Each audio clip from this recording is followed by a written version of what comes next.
kepada yang Maulana Al-Habib dipersilakan. Allahumma shalli ala Sayyidina Muhammad, Allahumma shalli ala Sayyidina wa Nabiyina wa Maulana Muhammad. Assalamualaikum warahmatullahi wabarakatuh. Alhamdulillahil qawiyyi sultanuh, al-wadihil burhanu, al-mabsut fil wujud karamuhu wa ihsanuh. Allahumma salli wa sallim wa barik wa karrim wa azzim ala nuril anwar wa sirril asrar wa tiryakil akhyar wa miftah babil yasar Sayyidina wa Maulana Muhammadinil Mukhtar wa alihil athhar wa ashabihil akhyar adada ni'amillahi wa ifdalih, amma ba'd. Yang saya cintai, yang saya muliakan para alim ulama, khususnya para habaib, para anak cucu Rasulullah, para kiai, para asatid, para tuan-tuan guru, para tokoh masyarakat, para aparat pemerintah, wabil khusus Mudirul Ma'had, Muassisul Ma'had Kiai Haji Ahmadi. Mudah-mudahan Allah panjangkan umur beliau, Allah sehatkan jasmani dan ruhani beliau, Allah perkuat langkahan kaki beliau di dalam berdakwah di jalan Allah, menyebarkan Islam dan menyampaikan dan menyebarkan ilmu kepada kita semua. Saudara-saudara, alhamdulillah, segala puji dan syukur kehadirat Allah Subhanahu wa taala. Dialah Allah yang maha besar. Yang besar selain Allah kecil. Dialah Allah yang maha kuat, yang maha perkasa. Yang kuat, yang perkasa selain Allah lemah. Dialah Allah, raja di atas para raja. Yang raja selain Allah hamba saya. Dialah Allah yang maha berilmu. Yang berilmu selain Allah adalah pencari ilmu. Dialah Allah yang maha tahu. Yang tahu selain Allah adalah pencari pengetahuan. Dialah Allah yang dimana kedekatan hamba dengannya tidak akan membuat hamba itu setara dengannya. Jauhnya hamba darinya tidak akan menjadi dinding penghalang dan pembatas yang menghalangi antara dirinya dengan hambanya. Dialah Allah yang maha melihat. Yang melihat selain Allah buta terhadap warna-warna yang jauh, warna-warna yang tersembunyi. Dialah Allah yang maha mendengar. Yang mendengar selain Allah tuli terhadap suara-suara yang jauh dan suara-suara yang dekat akan menulikannya. Dialah Allah yang maha berkuasa selama-lamanya. Yang berkuasa selain Allah kadang berkuasa dan kadang tidak berkuasa. Dialah Allah yang maha hidup. Yang hidup selain Allah pasti akan mati. Yang ada selain Allah pasti akan tiada. Yang wujud selain Allah pasti akan binasa. Sedangkan hidupnya Allah, adanya Allah, wujudnya Allah kekal abadi, tidak akan pernah tiada, musnah dan tidak akan pernah binasa. Dan dialah Allah yang dimana seluruh alam semesta diliputi dengan keagungan, keluhuran, kemuliaan dan kebesarannya. Saudara-saudara, tidak ada suatu permulaan dalam hal apapun, perkara apapun, permulaan yang lebih utama, yang lebih mulia, yang lebih agung selain daripada permulaan untuk memuji Allah Subhanahu wa taala. Maka saya awali nasihat saya dengan memuji Allah, karena itu adalah sebaik-baiknya awal di dalam melakukan sesuatu perkara. Dialah Allah yang menggerakkan hati-hati kalian, sehingga hati-hati kalian menggerakkan langkahan kaki kalian dari rumah menuju ke majelis ini.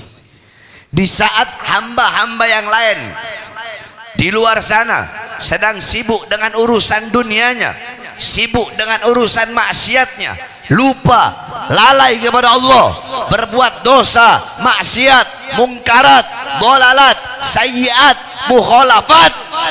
Allah memilih kalian sebagai hamba-hamba yang ingat kepadanya, taat kepadanya, patuh kepadanya, tunduk kepadanya. Di saat di luar sana banyak hamba-hamba yang lidahnya basah dengan fitnah, namimah, ghibah, Allah memilih lidah kalian sebagai lidah-lidah yang basah dengan berzikir, dengan tahlil, tahmid, tasbih, takbir, tamjid, salawat. Maka kalian yang hadir di sini adalah hamba-hamba yang telah dipilih oleh Allah untuk kelak di akhirat duduk berkumpul bersama baginda Nabi besar Muhammad. Kenapa? Karena kadar kedekatan kalian dengan Nabi di akhirat, jarak jauh atau dekatnya kalian dengan Nabi di akhirat itu menurut jarak jauh dekatnya kalian di dunia dari majlis-majlis seperti pada malam hari ini. Saudara-saudara, kalian kalau ingin tahu perkumpulan Nabi Muhammad, maka lihat saja perkumpulan pada malam hari ini. Seperti inilah dulu perkumpulan Nabi Muhammad. Ini peninggalan Nabi Muhammad, ini warisan Nabi Muhammad. Nabi Muhammad tidak mewariskan harta, pangkat, jabatan, perhiasan, emas, permata, tahta, kekuasaan. Bukan itu warisan Nabi. Warisan Nabi ilmu, amal, wara, khauf, khasyah, zuhud, ibadah, qanaah, amar ma'ruf, nahi mungkar, jihad. Itu warisan Nabi Muhammad. Majlis taklim, majlis ilmu, majlis zikir, para ulama, para habaib, para kiai, pewaris Nabi, penyambung lidah Nabi, penerus perjuangan Nabi, pemegang tongkat estafet perjuangan Nabi, yang Nabi amanahkan, yang Nabi percayakan untuk memegang Islam, memegang iman, menyebarkan dakwah. Bukankah dikatakan oleh Imam Malik, muhibbal qaum yalhaq bil jamaah, pecinta suatu kaum itu akan dikumpulkan dengan orang yang ia cintai.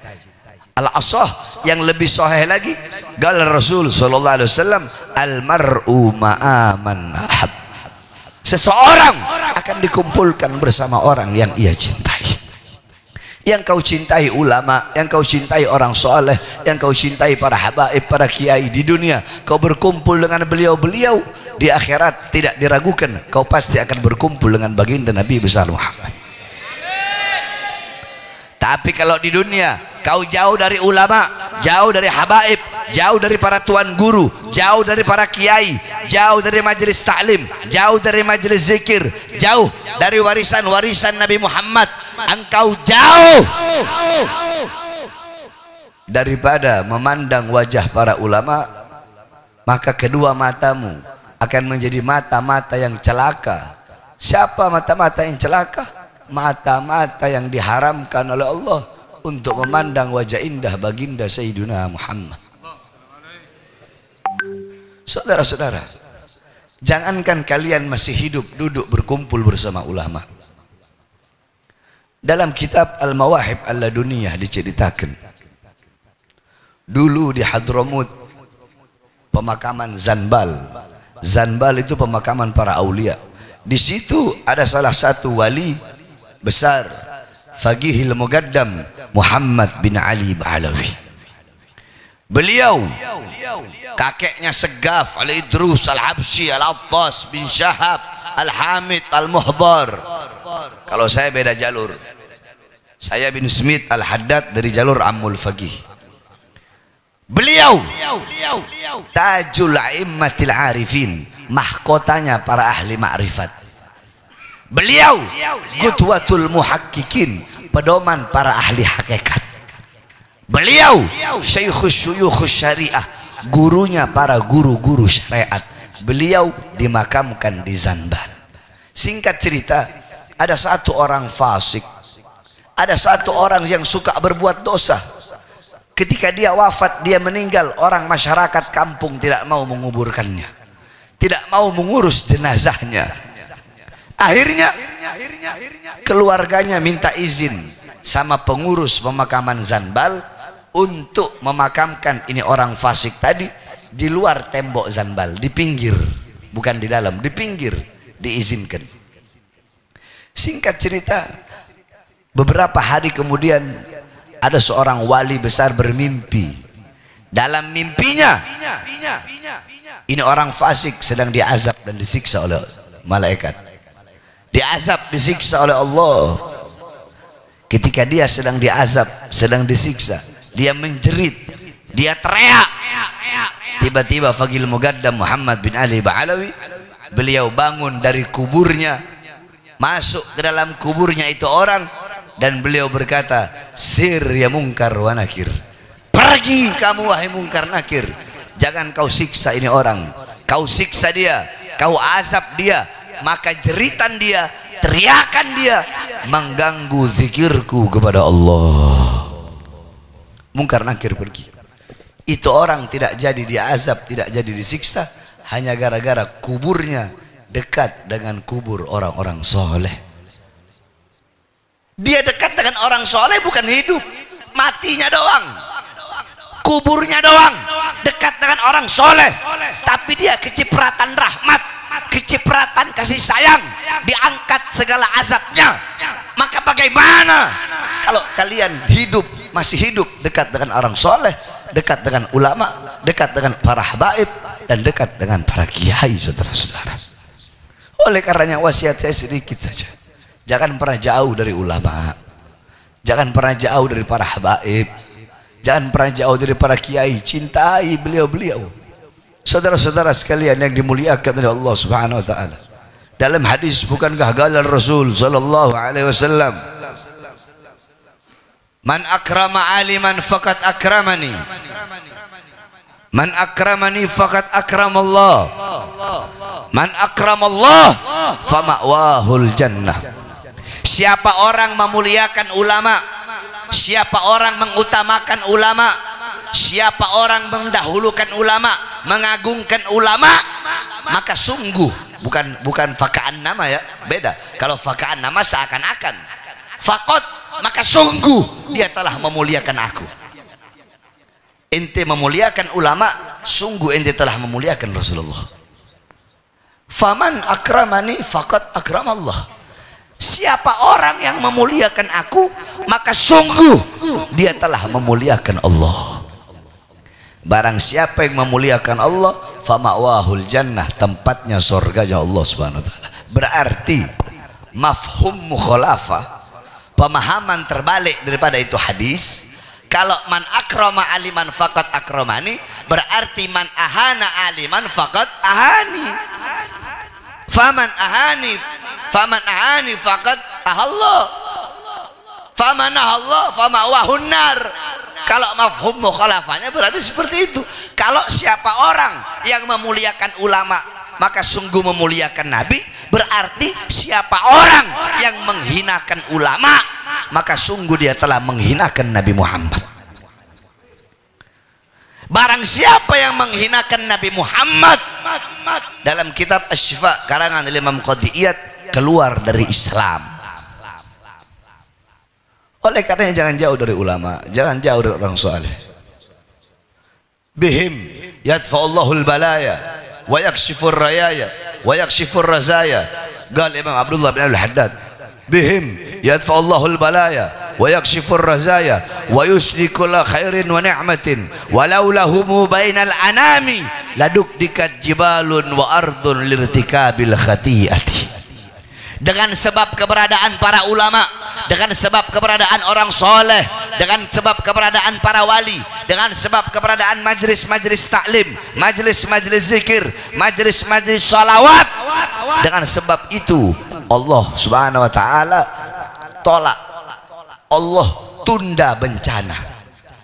Langit yang akan Allah runtuhkan Allah tunda, laut yang akan Allah tumpuhkan, yang akan Allah tumpahkan Allah tunda. Allah kasih kamu segala kenikmatan, segala kebaikan. Dengan kenapa? Sebab apa? Sebab masih ada para ulama, masih ada orang soleh. Walaulahumu, kalau bukan karena para beliau, ulama, orang-orang soleh, sudah Allah hancurkan ini bumi. Langit Allah runtuhkan, laut Allah tumpahkan, karena terlalu banyak perbuatan dosa dan maksiat yang kita lakukan di muka buminya Allah Subhanahu wa taala. Saudara-saudara, kita mau mengharap apa? Mau bergantung kepada siapa? Pagi, siang, sore, malam kita ahli maksiat. Pagi, siang, sore, malam kita berbuat dosa. Tidakkah kau punya rasa malu kepada Allah Subhanahu wa taala? Tidakkah kau punya rasa takut kepada Allah? Saudara-saudara, jangankan kalian, jangankan saya, jangankan kita, Nabi Allah Adam alaihissalam, Nabi Adam sampai-sampai dikatakan laukana dumu'a ahlil ard jumi'at lakana dumu'a Daud akthar walau kana dumu'a ahlil ard wa dumu'a Daud jumi'at lakana dumu'a Adam akthar. Andaikan seluruh air mata penduduk bumi dikumpulkan jadi satu, maka pasti lebih banyak air mata yang dikeluarkan Nabi Adam alaihissalam. Kenapa? Saking takutnya kepada Allah. Lebih banyak air mata yang dikeluarkan Nabi Daud. Nabi Daud dalam riwayat, dalam kitab Tarikh Ibnu Jarir At-Tabari dan dalam kitab Al-Imam Az-Zahabi dijelaskan Nabi Daud 300 tahun sujud sambil menangis. Tangisan beliau kena tanah, sehingga sebab tangisan beliau yang kena tanah itu tumbuh rumput di wajah beliau sampai ke kepala-kepala beliau. Itu Nabi, itu Rasul, takut kepada Allah, saudara-saudara. Dan andaikan seluruh air mata penduduk bumi dan air mata Nabi Daud dikumpulkan jadi satu, lebih banyak air mata yang dikeluarkan Nabi Allah Adam alaihissalam. Kenapa? Min khasyatillah, saking takutnya kepada Allah. Itu Nabi, itu Rasul maksum yang pasti masuk surga, tapi masih punya rasa takut kepada Allah. Kalian siapa? Nabi Rasul saja yang pasti masuk surga, takut kepada Allah. Sampai-sampai Nabi kita, Nabi besar Muhammad, ketika beliau sedang sholat, tiba-tiba Allah bukakan bagi beliau, Allah bukakan bagi beliau hijab. Beliau melihat surga. Beliau letakkan tangan beliau, beliau panjangkan seperti ini, seakan-akan ingin mengambil sesuatu. Beliau taruh lagi tangannya. Tidak lama beliau melihat sesuatu, ketakutan, beliau mundur ke belakang. Ketika beliau mundur, apa yang terdengar dari suara beliau? Ha'ana minhum. Selesai sholat, sahabat bertanya, apa yang terjadi ya Rasulullah? Apa jawab Rasulullah? Allah bukakan bagiku sorga dan neraka. Aku melihat sorga buah-buah yang besarnya seperti tempayan, maka tanganku ingin mengambilnya dan ingin kuperlihatkan kepada kalian. Terus kenapa kau mundur? Aku mundur karena Allah perlihatkan neraka, tiba-tiba ada api yang seakan-akan api itu akan melahapku, makanya aku mundur. Tapi bukan itu intinya. Intinya perkataan Nabi. Apa perkataan Nabi? Ha'ana minhum. Apakah aku bagian dari penghuni tempat itu? Apa tempat itu? Neraka. Nabi Muhammad masih bertanya, apakah aku bakal masuk neraka ya Allah? Apakah aku bagian dari penghuni neraka? Apa ini? Ini muntahal khauf, puncak rasa takut kepada Allah, yaitu tidak pernah merasa aman dari azab dan siksa Allah subhanahu wa ta'ala. Kalian pagi, siang, sore, malam berbuat dosa. Perkara-perkara apa yang menghalangi kedua mata kalian untuk menangis takut kepada Allah? Segitu kerasnya, begitu kerasnya hati kalian, sehingga hati kalian keras karena kecintaan kalian kepada dunia, harta, pangkat, jabatan, pekerjaan, sehingga kalian lupa kepada Allah. Sehingga karena kerasnya hati kalian, itulah yang mencegah mata kalian menangis takut kepada Allah subhanahu wa ta'ala. Saudara-saudara, ini akhir zaman. Fitnah di mana-mana, kerusakan di mana-mana, pelacuran di mana-mana, narkoba di mana-mana, mabuk di mana-mana, zina di mana-mana, anak SD berzina, anak SMP zina, anak SMA melahirkan di dalam kelasnya, saudara-saudara. Tempat pelacuran di mana-mana. Saya dengar di sini ada 2 tempat pelacuran besar. Apa namanya tempat pelacurannya? Apa namanya kalau ada di sini tempat pelacuran? Ada di sini saya mendengar itu, ada yang bilang ke saya. Ada 2 tempat pelacuran, banyak warung-warung rebang, warung-warung karaoke itu. Tempat pelacuran di situ, tempat narkoba di situ. Tetapi kalian biarkan perkara-perkara seperti itu. Kalian tahu apa perkara yang mengundang azab? Al-Imam Anas ibn Malik pernah beliau pergi kepada Sayyidatuna Aisyah radhiyallahu anha. Beliau bertanya, "Ya Aisyah, wahai Aisyah, apa penyebab gempa bumi?" Sayyidatuna Aisyah berkata, "Idza istahallu zina." Apabila zina telah dianggap perkara yang halal. Beda.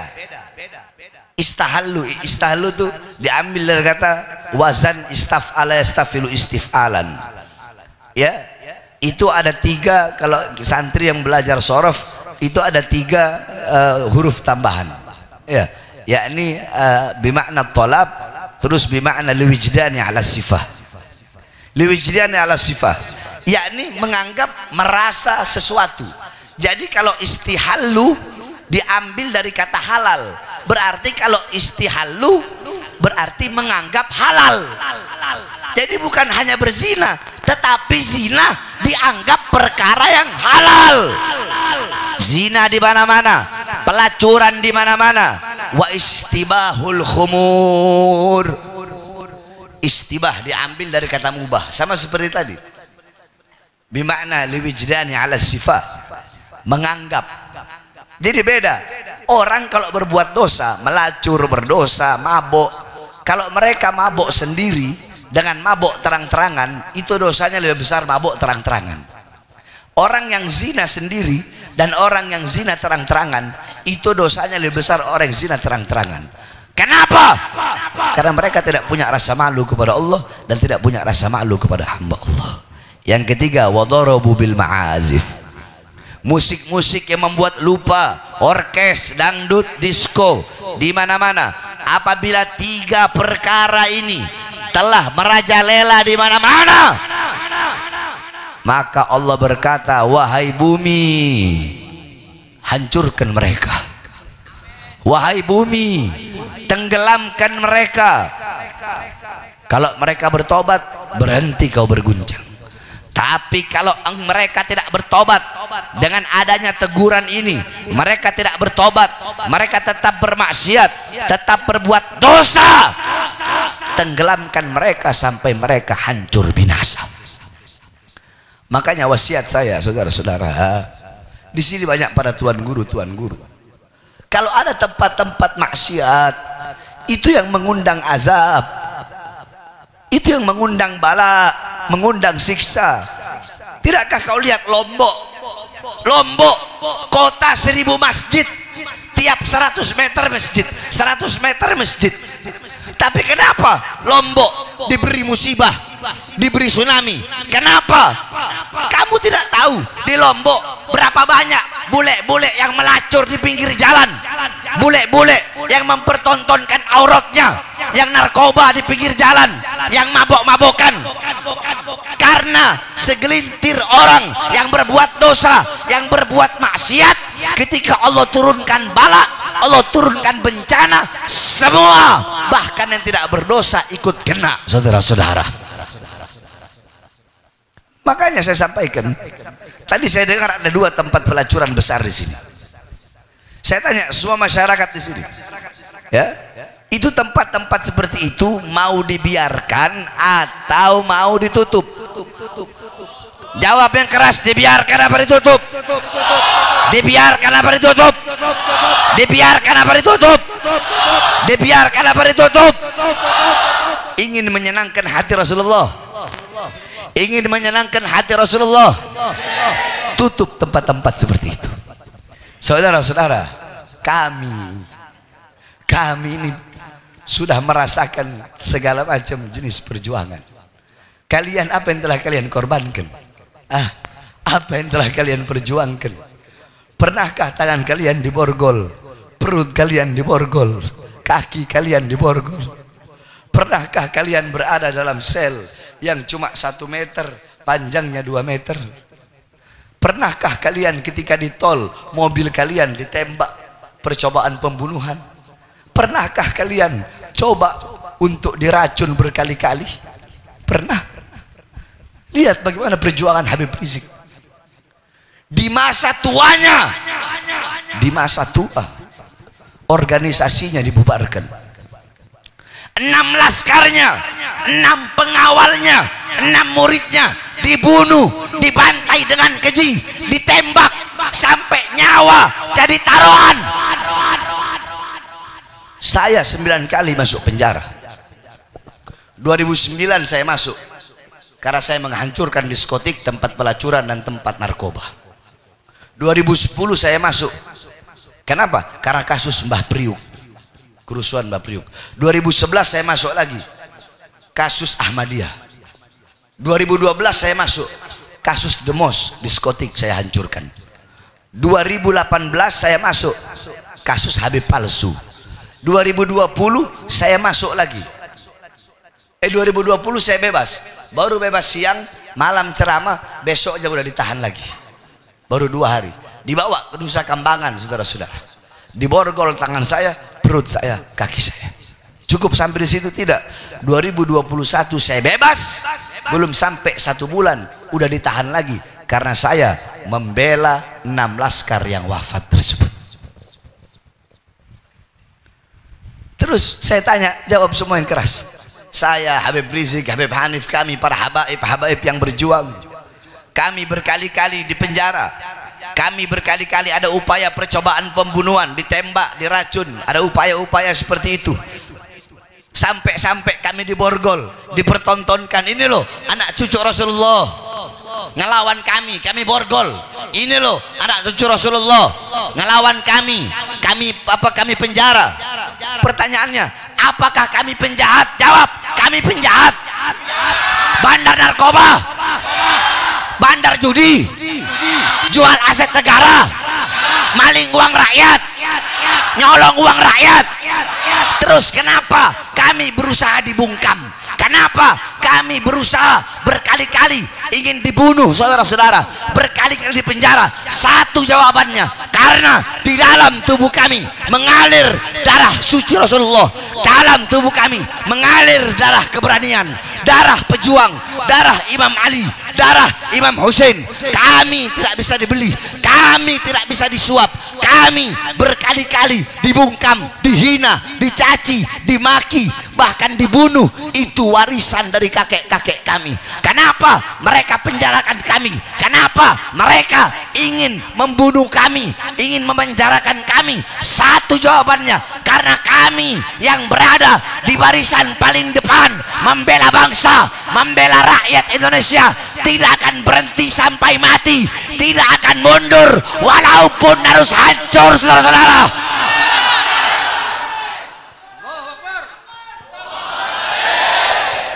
Saudara-saudara, tangan saya diborgol, perut saya diborgol, kaki saya diborgol. Enggak ada sejarah ulama habaib masuk sampai ke Nusa Kambangan tuh, enggak ada sejarahnya, cuma saya. Maka saya tanyakan, apa yang telah kau perjuangkan? Kami berkali-kali dicoba untuk dibunuh. Kenapa? Karena kami menyampaikan kebenaran, menegakkan keadilan. Yang kami bela bangsa, yang kami bela rakyat, yang kami bela rakyat Indonesia. Tidak peduli apapun agamanya, apapun sukunya, apapun warna kulitnya. Saudara-saudara, saya dalam penjara, terpisah dengan anak dan istri saya. 9 kali, kau bayangkan, 9 kali saya masuk penjara. Ketika saya diborgol, itu yang borgol saya, dia bilang, Habib, saya mohon maaf Habib, ini cuma perintah. Saya bilang, tahukah engkau, pernahkah kau membaca ayat Qul la as'alukum alaihi ajran illa mawaddata fil qurba? Iya Habib, pernah. Orang yang berada di hadapanmu, yang kau borgol tangannya, perutnya, kakinya, ini adalah al-qurba. Apakah setiap sholawat engkau membaca Allahumma sholli ala Muhammad wa ala ali Muhammad? Iya Habib, saya adalah Ali Muhammad yang kau baca setiap kau salat. Engkau mengaku sebagai umat kakekku, tetapi engkau memborgol anak cucunya. Tetapi apakah kami mengeluh? Tidak. Itu resiko daripada perjuangan kami. Itu yang diwariskan. Kalau kalian dapat warisan harta, warisan dunia, warisan uang, warisan kami dihina, dicaci, dimaki, difitnah, dipenjara, dan yang paling besar resikonya adalah dibunuh. Kenapa? Kami sampaikan kebenaran, kami tegakkan keadilan. Saudara-saudara sekalian yang dimuliakan oleh Allah, saya tanya, saya ceramah, apakah saya membela diri saya sendiri? Saya bela diri saya, keluarga saya, anak cucu saya, kelompok saya. Yang saya bela rakyat apa bukan? Rakyat apa bukan? Rakyat apa bukan?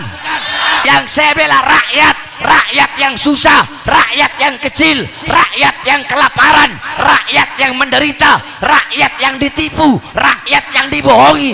Oleh karenanya, demi Allah, saya bersumpah, saya tidak akan pernah kapok, tidak akan pernah lelah, tidak akan pernah bungkam, tidak akan pernah tunduk kepada kezaliman selama kedua mata saya masih terbuka untuk melihat kemungkaran, melihat ketidakadilan, melihat penyengsaraan rakyat, melihat kesusahan rakyat. Jangankan hanya di penjara, nyawa saya, jiwa saya, darah saya murah harganya, tumpah untuk bangsa dan rakyat Indonesia. Saudara-saudara, saya tanya, masyarakat Barabai siap hancur demi Islam? Siap hancur demi Islam? Siap bela ulama? Siap bela habaib? Siap hancur demi Indonesia? Siap mati demi NKRI? Allahu Akbar, Allahu Akbar, Allahu Akbar. Indonesia merdeka, merdeka, merdeka, merdeka. Saya tanya, pejabat-pejabat, saya sampaikan kepada kalian, kalian itu jangan sombong sama pangkat dan jabatan. Saudara-saudara, pejabat sekarang butuh sama rakyat kalau ada maunya doang. Bujur. Saya berjanji mensejahterakan rakyat, saya berjanji memakmurkan rakyat. Setelah jadi, yang makmur bukan rakyat, yang sejahtera bukan rakyat, yang makmur adalah partai dan politik serta perutnya masing-masing. Saudara-saudara, maka jangan bangga. Kenapa? Oh, saya jenderal, terus kamu bangga? Saya panglima, saya kapolri, saya menteri, saya presiden, kau mau bangga? Demi Allah, karpet yang kalian duduki lebih mulia di sisi Allah daripada kursi yang diduduki oleh seorang presiden. Di akhirat nggak ada pangkat, nggak ada jabatan, nggak ada jenderal, nggak ada presiden, nggak berlaku itu semua. Saudara-saudara, yang punya pangkat, yang punya jabatan, yang punya kekuasaan, yang raja pada hari itu hanya satu. Siapa? Allah. Maka kalian sebagai para pejabat, takutlah kepada Allah, layani rakyat, berbuat baik kepada rakyat. Saya tanya, jawab semua yang keras. Ayo masyarakat Barabai, suku Banjar yang semangat, jawab yang keras. Gaji mereka dari siapa? Dari siapa? Rumah dinas mereka dari siapa? Senjata mereka dari siapa? Mobil dinas mereka dari siapa? Tank mereka dari siapa? Seragam mereka dari siapa? Water cannon mereka dari siapa? Dari kami rakyat, air mata rakyat, keringat rakyat, darah rakyat, pajak rakyat. Maka kalian jangan macam-macam dengan rakyat. Rakyat yang mengangkat kalian, rakyat juga yang bisa menurunkan kalian. Oleh karenanya, berbuat baik kepada rakyat, layani rakyat, lindungi rakyat, karena rakyat adalah ibu kandung kalian. Hei, ingat, mau Kapolri, mau Panglima TNI, mau Presiden, ingat, di atas kalian, di atas kalian, di atas kalian ada satu. Siapa? Kami, bangsa dan rakyat Indonesia. Saudara-saudara, Hidup rakyat, hidup rakyat, hidup rakyat, hidup Islam, hidup ulama, hidup santri. Allahu Akbar. Jadi mau 5 menit jadi lama ini. Mudah-mudahan Allah jadikan pejabat kita pejabat yang baik, pejabat yang amanah, pejabat yang istiqomah. Negara kita aman, sejahtera, makmur. Amin ya rabbal. Sebelum saya tutup, saya ingin memberikan senjata kepada kalian semua.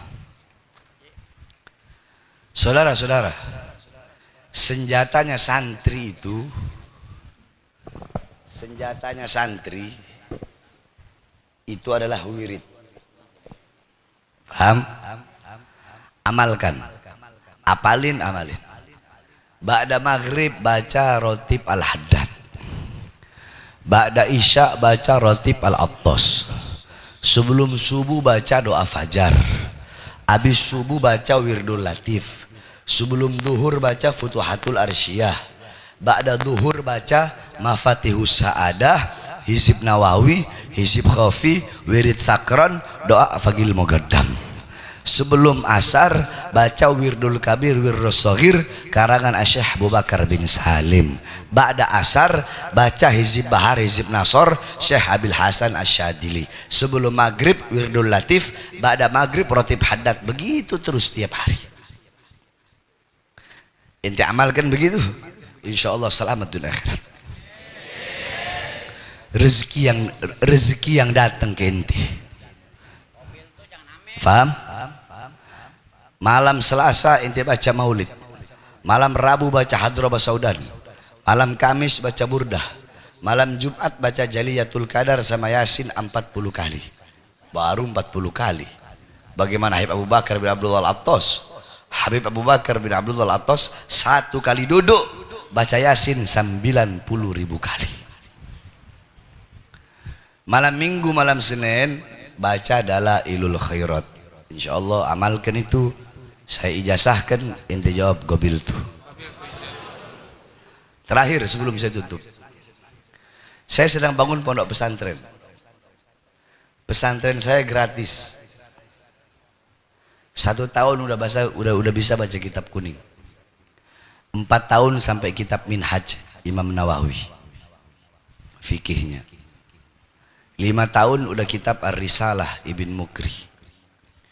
Ilmu-ilmu yang dipelajari di pondok, cuma pondok pesantren kami salaf, nggak ada muadalah, nggak ada sekolahnya, dan saya nggak terima banyak santri. Ilmu-ilmu yang dipelajari fikih, usul fikih, tafsir bil ma'thur, tafsir bil dirayah, tafsir bil ra'i, ayatul ahkam, tafsir ayatul ahkam, hadisul ahkam, syarah hadisul ahkam, hadis, mustalah hadis, takhrij hadis, tarjih hadis, ilmu tarjih wa ta'dil, nahwu, sorof, i'rab, i'lal, imla, bayan, ma'ani, mantik, balaghah, munadharah, muhawarah, arabiyah, lughah, bashul masail, dan lain-lainnya. Kalau ada orang Banjar yang masuk silahkan, gratis, nggak bayar, cuma beli kitab-kitabnya saja. Nah, saya bangun pesantren itu pakai darah, pakai air mata, macul sendiri saya. Dan saya bangun pesantren haram jada terima bantuan dari pemerintah. Kenapa saya nggak mau terima? Karena kata Imam Ghazali, kalau engkau terima akan tertanam dalam hatimu rasa untuk mendiamkan kezoliman dan kemungkarannya. Guru itu pejabat, guru kada benar, kenapa pian biarkan? Ulun kada enak, kemarin ulun habis dikasih uang 100 juta. Banyak gak yang begitu? Banyak gak? Banyak gak? Makanya saya nggak mau untuk ikhtiyat. Bukan berarti kalau ada yang mau terima haram, yang terima silahkan, nggak apa-apa, wajib pejabat nyumbang pondok, harus. Cuma kalau saya ikhtiyat, memang saya nggak mau. Maka saya harap jamaah ada hadir di sini untuk mengeluarkan hartanya di jalan Allah. Saya tanya semuanya, siap keluarkan hartanya? Siap keluarkan hartanya? Tidak ada harta yang bisa menyelamatkanmu dalam kubur kecuali harta yang dikeluarkan di jalan Allah. Dunia tempat menanam, akhirat tempat memanen. Di dunia kau keluarkan harta, itu berarti kalian nanam. Di akhirat kalian pak. Kalau nanamnya dikit, manennya. Nanamnya banyak, manennya. Ini ente orang beli gamis 200.000, ngasih buat pondok pesantren 10.000. Ibu-ibu beli make up 1 juta, ngasih buat pesantren 20.000. Kalau ada yang ngasih 10.000, ambil uangnya, anak kasih ente 1 juta. Paham? Saya kasih waktu 10 detik, keluarkan yang merah-merah sambil kita sholawat. Karena kami memang sedang membangun pondok pesantren dan sedang ingin banyak beli tanah. Sebab banyak yang mau masuk pondok kami, cuma tempatnya nggak sempat. Ya, nanti pakai anak punya sorban ini. Keliling, nanti ada sebagian yang di perempuan ya. Sambil kita sholawatan.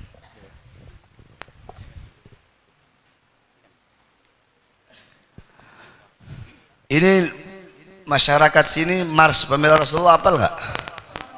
Apal nggak? Apal nggak? Nggak apal. Ya udah kalau nggak apal kita sholawat biasa aja. Salatullah, salamullah, semuanya. Salatullah.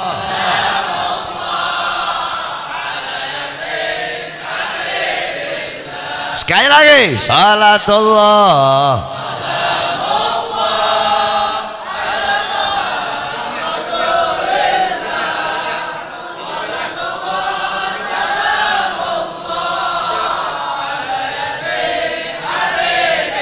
Yang keras, tawasalna. Bismillah Rasulillah. Tawasalna. Bismillah Rasulillah. Wa kulli mujahidin lillah lil badri ya Allah. Salatullah, salamullah. Minta diurak lagi bagian Bert Lakas. Yang perempuan, yang ibu-ibu. Jantang berdua. Yang keras, ilahi sal. Il ummah Dewan ni'mah. Ilahi sal. Inil ummah minal afat Dewan ni'mah. Wa min habib wa min ummah bi ahlil badri Ya Allah. Salatullah, Salamullah ala taha Rasulillah. salatullah, Salamullah ala Yasin Habibillah. salatullah, Salamullah ala Taha Rasulillah. Salatullah Salamullah ala Yasin Habibillah. angkat tangannya. Ilahi ighfir wa akrimna binail mataib libin minna. Ilahi ighfir wa akrimna binail mataib minna ودفي مساءة atina nabi alil badr. Ya Allah. Semuanya salatullah, Salamullah ala Taha Rasulillah. Salatullah Salamullah ala Yasin Habibillah. ala yasin, Habibillah. ala yasin. Habibillah. duduk. Sebelum saya tutup, saya mau nanya, Kiai, santri-santri di sini ada berapa yang mugim? Hah? Laki-laki perempuan. Nah, yang laki-laki aja di sini ada mana? Santrinya Kiai. 2 orang aja. 2 orang sini. 2 orang santri yang mugim.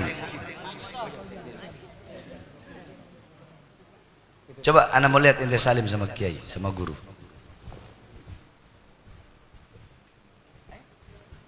Begitu cara salim ente. Udah, ente ke belakang. Ente salim sama guru.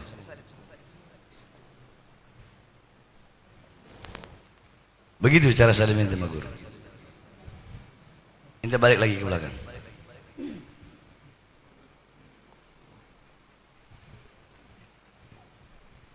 Ente orang semua nggak ada akhlak, nggak ada adab sama guru.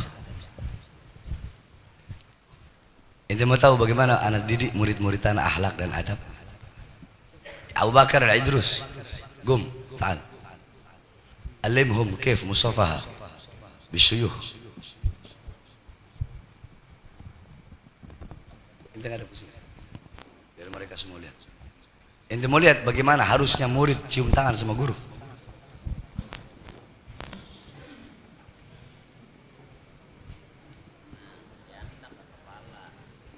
Bukan cuma ditempel, dihirup, ditaruh di atas kepala ente, cium dada guru ente. Khalas, bakar ke belakang. Ente lihat dia ke belakang, berani dia belakangnya anak? Ada nggak dia belakangnya anak? Ente belakangi guru ente. Ente tadi jalan, dia tadi jalan belakangi gurunya nggak? Cara begitu cara ente berakhlak beradab sama guru. Hah? Anak ajarkan ente bitatbik. Anak kalau ngajar pakai praktek, bukan cuma ngomong. Cium tangan seperti yang anak ajarkan tadi. Ini buat semua.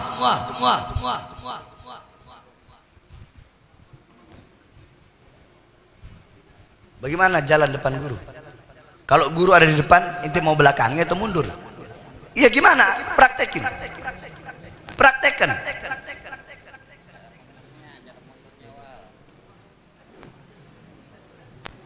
Ente.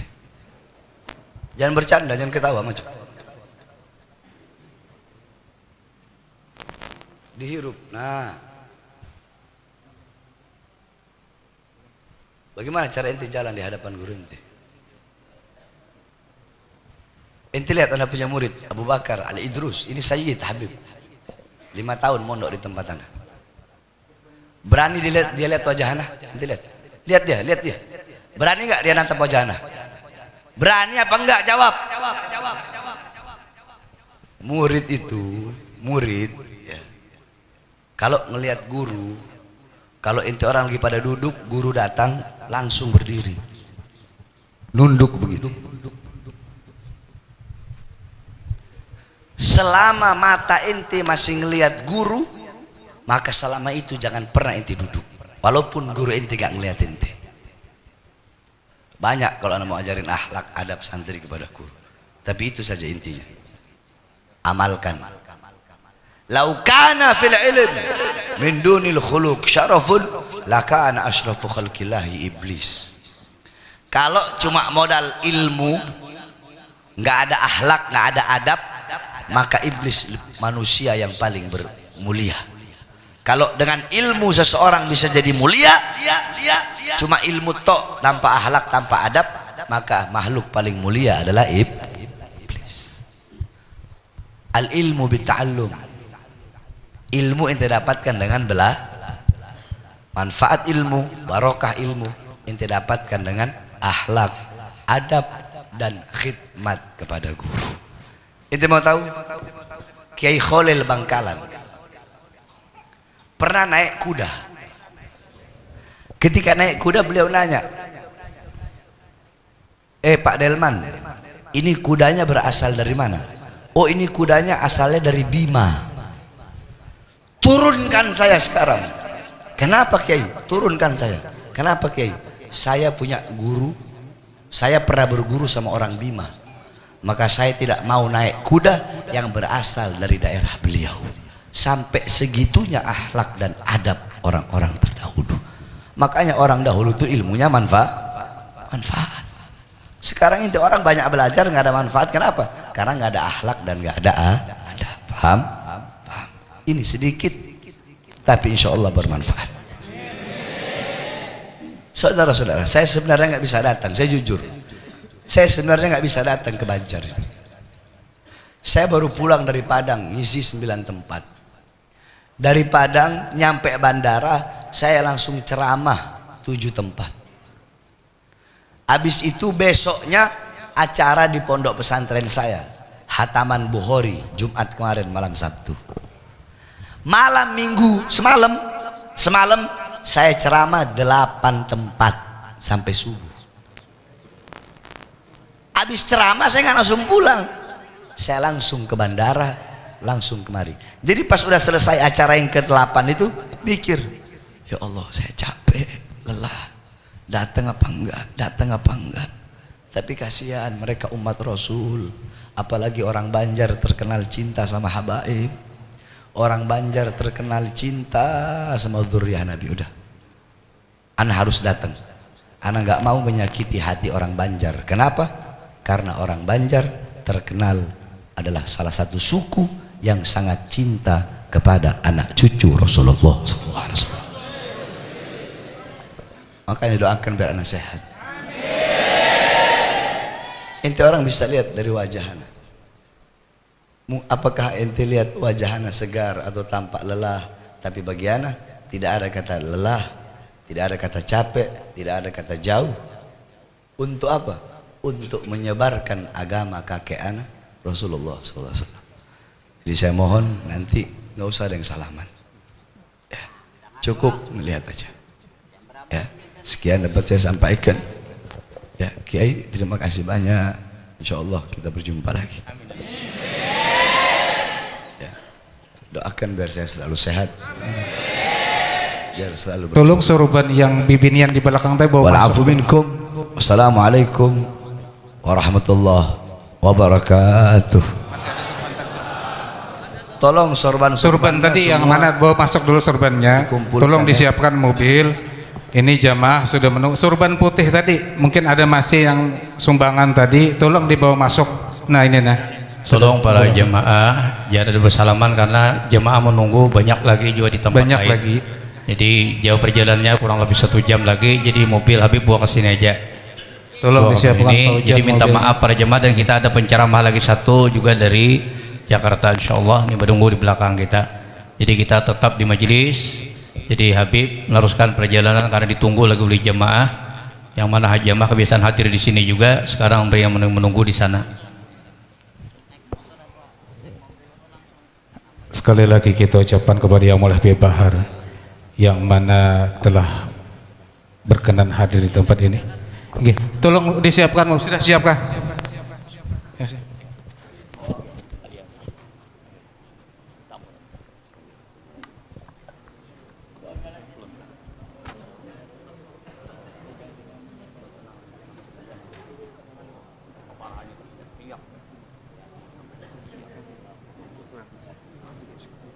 Ada punya sorban hitam man.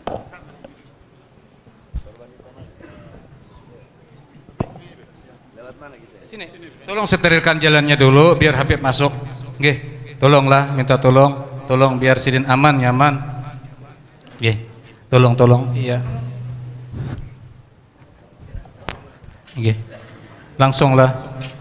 Tolong langsung ya. Pak Ujan. Pak Ujan, mana Pak Ujan?